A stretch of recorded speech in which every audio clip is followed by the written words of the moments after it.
Bismillahirrahmanirrahim. Assalamualaikum warahmatullahi wabarakatuh. Salam sejahtera bagi kita semua. Om Swastiastu, Namo Buddhaya, salam kebajikan.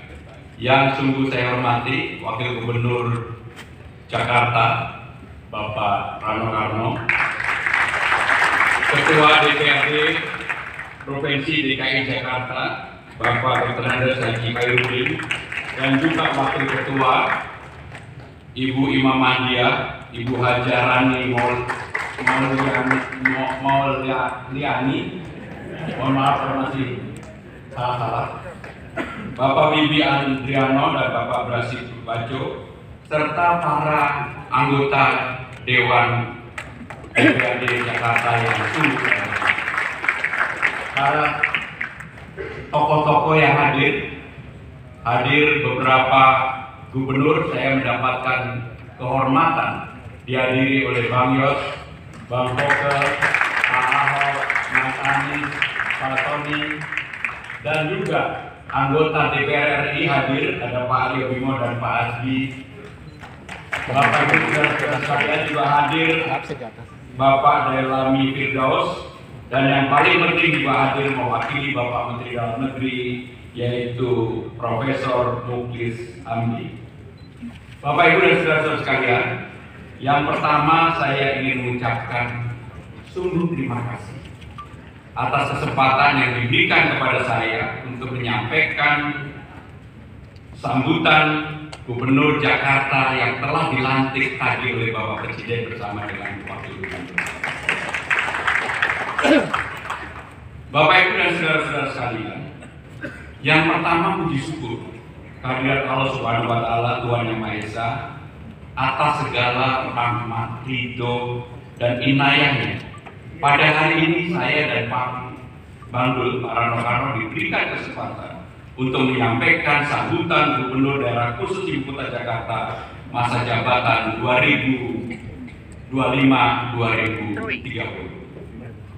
Mengawali pidato ini, saya ingin mengucapkan sungguh-sungguh terima kasih yang mendalam dan mengharapkan kerjasama yang baik antara pemerintah Jakarta dengan DPRD Jakarta.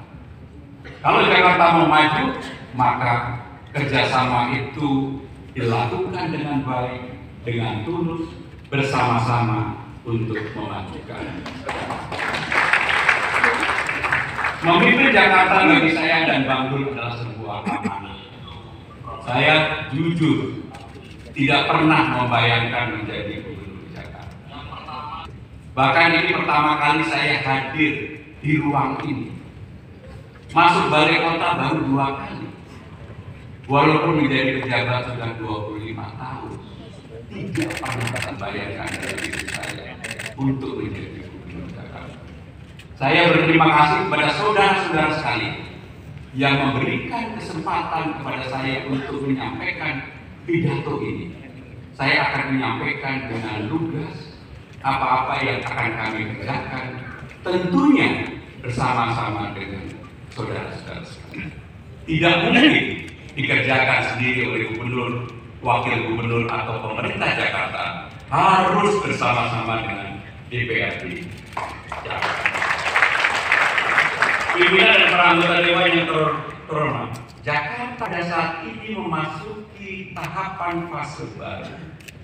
Undang-Undang Nomor 2 Tahun 2024 telah mengamanatkan, memutuskan bahwa Jakarta bukan ibu kota negara, tetapi dipersyaratkan dalam salah satu pasal harus ada namanya Perpres untuk pemindahan. Dan sampai hari ini kebetulan pada waktu era sebelumnya saya ikut mempersiapkan dan sampai hari ini belum ditandatangani. Dan kemarin Bapak Menteri Dalam Negeri termasuk Bapak Presiden menyatakan bahwa Jakarta masih menjadi ibu kota. Maka dalam pembahasan atau dalam acara-acara masih menggunakan daerah khusus ibu kota, karena terminologinya adalah yang seperti itu. Sudah saatnya pada saat ini Jakarta sebagai kota global sudah diatur dalam undang-undang tersebut tidak lagi bersaing di dalam negeri, harus menjadi kota global. Persaingannya harus dengan kota-kota global dunia. New York nomor 1, Singapura nomor 7, Bangkok nomor 42, Kuala Lumpur nomor 70, Manila nomor 72, Jakarta nomor 74, di atasnya Jakarta di ASEAN ada yang namanya Hanoi, Kamboja, dan macam-macam. Untuk itu, sesuai dengan undang-undang yang ada, maka Jakarta diharapkan pada tahun 2045 Jakarta menjadi top global 2020. Untuk itu harus ada kerja bersama-sama dari kita semua. Bapak Ibu saudara-saudara sekalian, membangun Jakarta adalah melanjutkan kesinambungan kepemimpinan yang ada. Tidak boleh terputus-putus. Kebetulan hadir para gubernur yang ada, saya secara terbuka menyampaikan, saya akan melanjutkan hal-hal yang baik dari Bang Yos, hal-hal yang baik dari Bang Boke, hal-hal yang baik dari Pak Ahok, hal-hal yang baik dari Mas Anies, termasuk Jis Kalijodo, banjir kanal, dan Pak Bang Yos yang ditinggalin banyak sekali, termasuk Transjakarta dan sebagainya. Untuk itu, kami akan lanjutkan hal-hal yang sudah baik, dan saya selalu melihat dalam perspektif untuk kebaikan warga Jakarta. Bapak Ibu dan saudara-saudara sekalian, anggota Dewan yang terhormat, visi Jakarta sudah dirumuskan dalam undang-undang. Visinya adalah Jakarta kota global dan pusat perekonomian utama di Indonesia yang berkelanjutan dan mensejahterakan seluruh warganya. Misinya adalah mewujudkan masyarakat megapolitan yang berdaya dan sejahtera, mewujudkan pusat ekonomi inovatif dengan pembangunan dan akses sumber daya yang merata, mewujudkan manajemen kota modern yang akuntabel, responsif untuk layanan publik yang optimal, mewujudkan ruang kota layak huni, berketahanan dan berkelanjutan, mewujudkan koneksitas dan sinergi kegiatan ekonomi, sosial, dan budaya. Bapak Ibu sekalian, visi misinya pasti baik. Bagaimana dengan operasional pelaksanaannya di lapangan? Itulah yang akan menjadi pekerjaan kita bersama sehari-hari untuk bisa mencapai visi dan misi yang telah ditetapkan. Untuk itu, semua pending matters dalam rangka membangun Jakarta yang belum terselesaikan, mari kita selesaikan secara bersama-sama. Agenda terpenting untuk menyelesaikan tantangan perkotaan dan perbaikan fundamental Jakarta, seperti akses, penataan pemukiman, masalah air, masalah banjir, masalah polusi, masalah kemacetan, dan berbagai masalah fundamental inilah yang nantinya akan menjadi tugas kita bersama sehari-hari. Bapak Ibu dan saudara-saudara sekalian, untuk itu maka pekerjaan-pekerjaan real di lapangan perlu kita lakukan bersama-sama. Dalam waktu 3 bulan, ketika saya berkeliling dari kelurahan ke kelurahan, dari tempat ke tempat, hampir 300 titik, saya menemukan banyak hal, dan itulah yang nantinya saya mengharapkan dukungan dari Bapak Ibu sekalian untuk kita kerjakan dalam 100 hari pemerintah saya. Ada 40 program utama yang telah disinergikan oleh tim transisi yang saya bentuk dengan Bang Bul bersama dengan pemerintah Jakarta. Bapak Ibu sekalian, 100 hari pertama kepemimpinan saya dan Bang Bul, yang pertama adalah menyempurnakan layanan dasar pendidikan, KJP atau Jakarta Pintar, KJMO, dan berbagai hal. Persoalan di lapangan tentunya sungguh sangat memprihatinkan. Banyak sekali yang dulu dapat tiba-tiba tidak mendapat, yang harusnya dapat tidak dapat. Untuk itu, saya akan berusaha dengan keras mengembalikan KJP seperti pada periode terakhir yang dilakukan oleh Bapak Gubernur Anies Baswedan dan Pak Ahok pada waktu itu. Jumlahnya adalah 520.000. Dan untuk itu saya memohon dengan sangat dukungan dari Bapak Ibu sekalian. Penyelesaian KJP tidak boleh lagi hanya di satu tempat di Rawabunga. Harus di setiap kecamatan, 44 kecamatan, harus ada ruang untuk menyelesaikan KJP. Bapak Ibu sekalian, yang berikutnya adalah perluasan akses transportasi umum serta peningkatan kenyamanan berjalan kaki di Jakarta. Saya ini hobi sepeda, termasuk bersepeda dan berbagai hal. Maka untuk itu, dengan perlahan dan sungguh-sungguh saya akan meningkatkan tidak lagi menjadi Transjakarta, tetapi menjadi Transjabodetabek. Karena tidak bisa menyelesaikan persoalan Jakarta hanya Jakarta saja. Yang menjadi persoalan utama adalah mobilisasi orang pada pagi hari dan pada sore hari ke dan dari masuk dan keluar Jakarta, karena memang masyarakat yang tinggal di saben area seperti Bekasi, Bogor, Tangerang, Depok dan sebagainya, Cianjur bahkan. Untuk itulah perlu pengaturan bersama-sama. Kami nanti akan berdiskusi secara dalam dan mendetail dengan saudara-saudara sekalian dan meminta persetujuan agar ini bisa diterapkan bersama-sama. Bapak Ibu sekalian, pengembangan Jaki menjadi super app yang modern akan kami lakukan. Hotline konseling kesehatan jiwa 24 jam akan kami lakukan. Karena inilah yang menjadi kebutuhan warga Jakarta bersama. Bapak Ibu saudara-saudara sekalian, kebutuhan air bersih sekarang ini baru kurang lebih 65%. Maka kami merencanakan dalam 5 tahun ke depan sampai dengan tahun 2030 insya Allah mudah-mudahan kita bisa mendekati mencapai 100% untuk kebutuhan air bersih Jakarta. Sekali lagi untuk itu nggak mungkin dikerjakan sendiri oleh pemerintah Jakarta tanpa persetujuan Bapak Ibu sekalian. Mari kita kerjakan bersama-sama. Bapak Ibu dan saudara-saudara sekalian, kami juga akan melakukan aktivasi secara aktif ruang bersama. Contohnya adalah taman. Banyak taman di Jakarta, 2.554 taman besar. Tetapi tidak ada yang buka pada malam hari. Maka kami menginginkan ada taman-taman yang memang kita atur secara baik. Security-nya, lighting-nya, CCTV-nya, UMKM-nya, agar warga Jakarta tidak lagi perlu mobil Tuhan, tapi Tuhannya di taman saja. Maka dengan demikian, taman menjadi tempat untuk ekspresi, tempat untuk sharing, tempat untuk berbagi, tempat untuk betul-betul menjadi tempat warga Jakarta menyalurkan inspirasi, aspirasinya, dan sebagainya. Bapak Ibu saudara-saudara sekalian, dalam kesempatan ini saya juga mengusulkan dan mudah-mudahan ini bisa kita lakukan bersama untuk segera melakukan groundbreaking TOD Blok M secara menyeluruh, tidak parsial.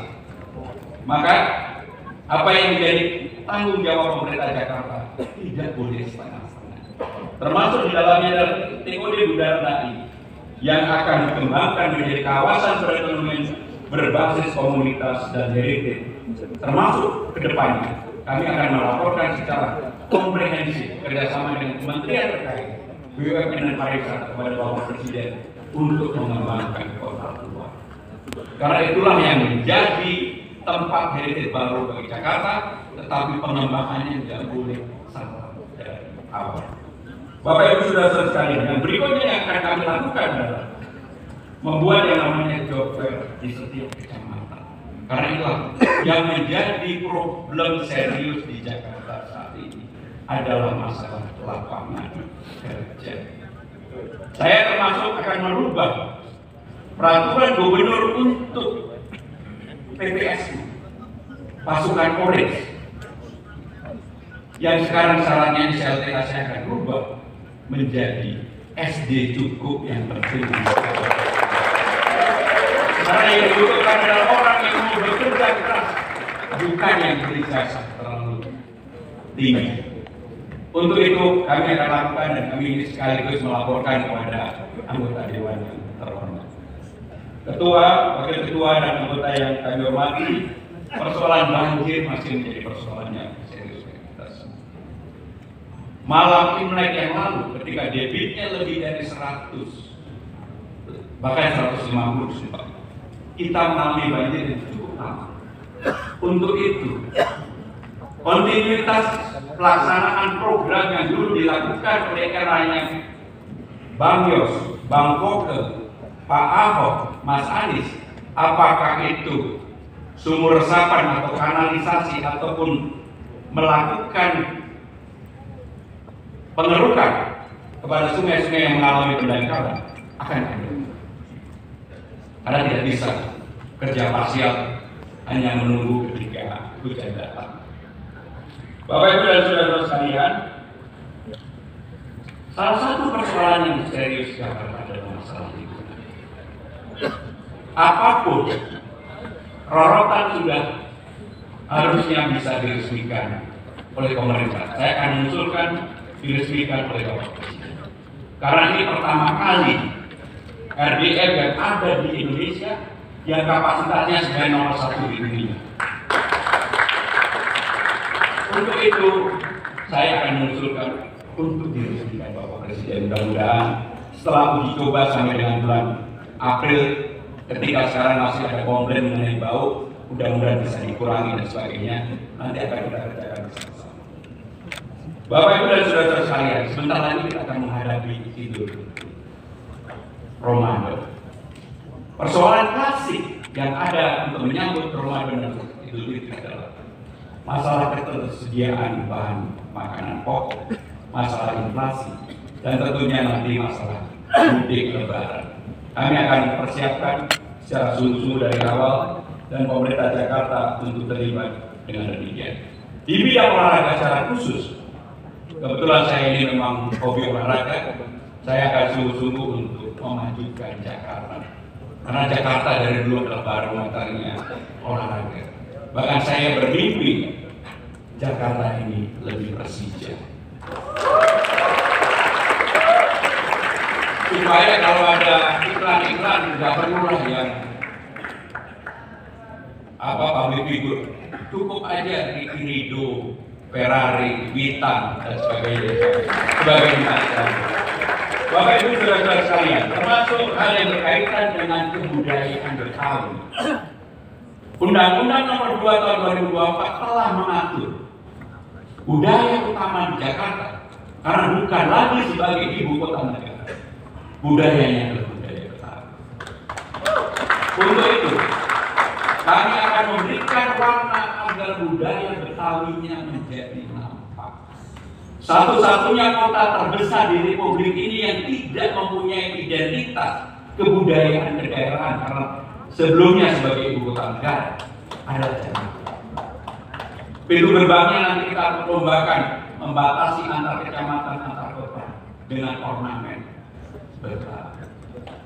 Bahkan seperti tadi ketika saya datang kepada Jakarta pertama kali, palang pintu, cuma palang pintu pantunnya jangan banyak-banyak. Pantunnya satu cukup, silatnya silat beneran, pintunya segera dibuka. Dikurasi dengan sangat baik. Maka dalam demikian saudara-saudara sekalian, itulah hal-hal yang ingin kami lakukan. Dan tidak kalah pentingnya, semua kebudayaan etnisitas tetap akan hidup di Jakarta sebagai kota global. Dan saya berpandangan suatu hari kalau Jakarta bukan lagi sebagai ibu kota negara, Jakarta akan menjadi ibu kota ASEAN. Karena memang ibu kota ASEAN yang sini selama ini tidak pernah kita branding, kita framing menjadi ibu kota ASEAN. Bapak Ibu saudara-saudara sekalian, pada tanggal 22 Juni tahun 2027 kita akan 500 tahun. Mari kita persiapkan dari sekarang. Kalau bapak-bapak di foto bebas, jangan lagi ada yang begini. 5 abad, 500 tahun. Karena itulah kita persiapkan secara bersama-sama menjadi bagian yang kita akan persiapkan dengan baik. Mudah-mudahan di era kepemimpinan kita semua, Pak Ketua DPRD dan para wakil ketua, Pak Gubernur, Bapak Wakil Gubernur, saya kangen dulu Pak Gubernur, dan Bapak Ibu saudara sekalian, kita akan persiapkan rapat dewan yang sangat terhormat dengan segala kerendahan hati pada kesempatan yang baik ini. Saya mohon dukungan sepenuhnya dari ketua, wakil ketua, ketua fraksi yang saya sudah bertemu semua, para anggota yang terhormat, untuk kita bersama-sama memajukan Jakarta demi kebaikan warga Jakarta. Demikian yang pidato yang dapat saya sampaikan. Semoga Allah Subhanahu wa Ta'ala, Tuhan Yang Maha Esa, memberikan petunjuk dan bimbingannya kepada kita untuk bersinergi membangun Jakarta.